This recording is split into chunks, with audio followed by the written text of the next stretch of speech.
At 1:30 a.m. on March 8th, Malaysia Airlines Flight 370's transponder lost contact with ground radar. Sources tell the Wall Street Journal that signals sent through the plane's satellite communications link indicate it may have flown hundreds of miles with its primary tracking device, known as the transponder, switched off. What does the transponder do? It's the technology that broadcasts the plane's position and location to ground radar.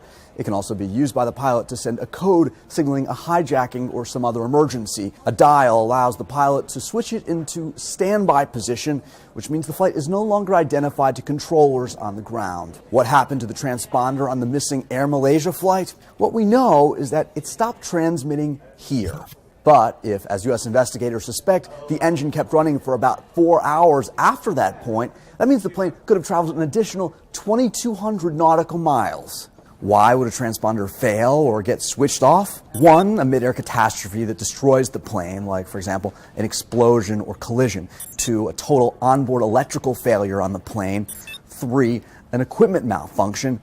Four, the pilot or someone else switches it to the standby position, so the plane is no longer communicating with ground radar. A journal source says investigators are pursuing the possibility the plane was diverted with the intention of using it for another purpose. The terrorists on 9/11 turned off the transponder on 3 of the 4 hijacked aircraft. So why would a pilot ever want to turn off a transponder? On the ground, it's routine procedure to put it in standby mode. In the air, it's something that's rarely done. That's why when a transponder signal goes, worst case scenarios start kicking in. That's the short answer.